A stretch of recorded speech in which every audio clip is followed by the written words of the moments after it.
Now, one of the things that I've noticed over my increasingly long life is that a presidential election is unique in several ways. First of all, it's the greatest job interview for the greatest job in the world. Secondly, the Constitution says we, the people, get to do the hiring. And the third thing is that every 4 years, we get to change the requirements for the job. So here's what I'm thinking, because I try to apply this in every election. Will this president take us backward or forward? Will this president give our kids a brighter future? Depends. Will this president bring us together or tear us apart? Will the president increase the peace, security, and stability and freedom that we enjoy and extend it to others as we can? We, the people, we have to make a decision about these kind of questions. But we got an election to win. And remember, we've got a guy that's pretty good at what he does. Donald Trump has been a paragon of consistency. He's still dividing, he's still blaming, he's still belittling other people. He creates chaos, and then he sort of curates it as if it were precious art. Let me say, not a single day goes by, even though I've been gone for well over 23 years from the White House, not a day goes by that I don't thank the Lord for the chance I had to serve and what it meant. I mean, look, what does her opponent do with his voice? He mostly talks about himself, right? So the next time you hear him, don't count the lies. Count the ayes.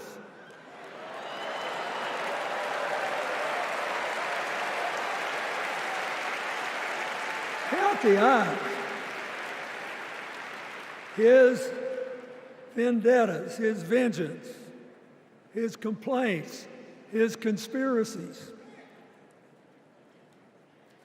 He's like one of those tenors opening up before he walks out on stage, like I did, trying to get his lungs open by singing, me, me, me, me, me, me.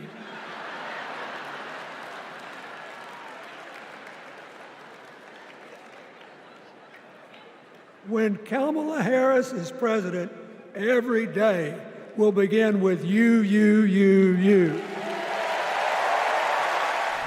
You know this is true, that decency and respect are on the ballot in 2024.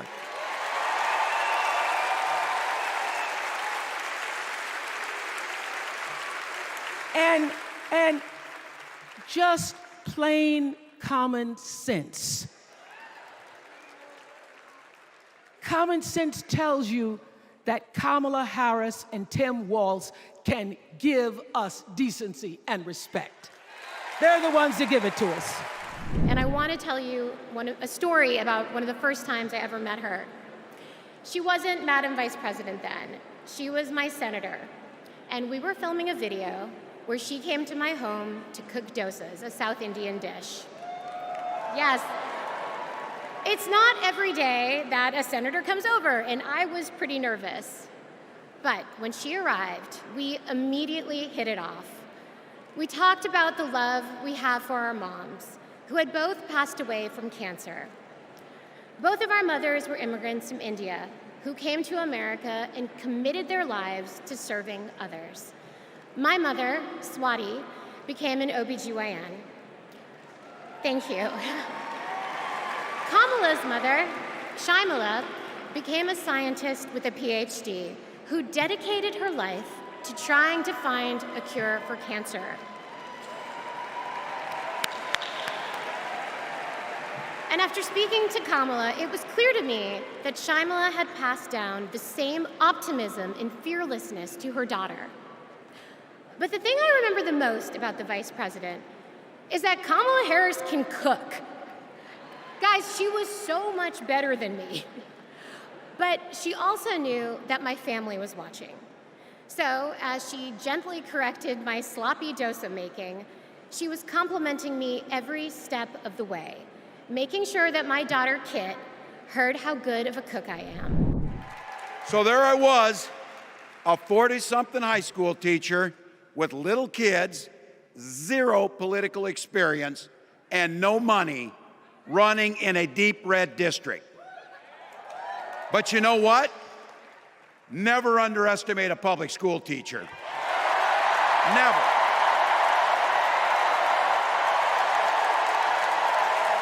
I represented my neighbors in Congress for 12 years, and I learned an awful lot. I learned how to work across the aisle on issues like growing the rural economies and taking care of veterans. And I learned how to compromise without compromising my values. Then I came back to serve as governor, and we got right to work, making a difference in our neighbors' lives. We cut taxes for the middle class. We passed paid family and medical leave. We invested in fighting crime and affordable housing. We cut the cost of prescription drugs and helped people escape the kind of medical debt that nearly sank my family. I know guns. I'm a veteran. I'm a hunter. And I was a better shot than most Republicans in Congress, and I got the trophies to prove it.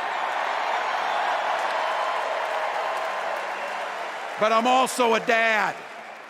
I believe in the Second Amendment, but I also believe our first responsibility is to keep our kids safe.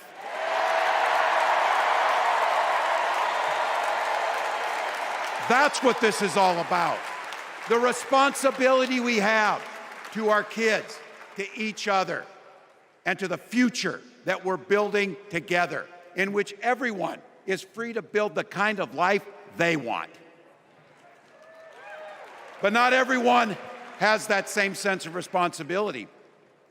Some folks just don't understand what it takes to be a good neighbor. Take Donald Trump and J.D. Vance. Their Project 2025 will make things much, much harder for people who are just trying to live their lives. They spent a lot of time pretending they know nothing about this. But look, I coached high school football long enough to know, and trust me on this, when somebody takes the time to draw up a playbook, they're going to use it. And boy, do we have the right team. Kamala Harris is tough. Kamala Harris is experienced, and Kamala Harris is ready. Our job for everyone watching is to get in the trenches and do the blocking and tackling. 1 inch at a time, 1 yard at a time, 1 phone call at a time, 1 door knock at a time, 1 $5 donation at a time. Look, we got 76 days. That's nothing. There'll be time to sleep when you're dead. We're going to leave it on the field. That's how we'll keep moving forward. That's how we'll turn the page on Donald Trump. That's how we'll build a country where workers come first. Healthcare and housing are human rights. And the government stays the hell out of your bedroom.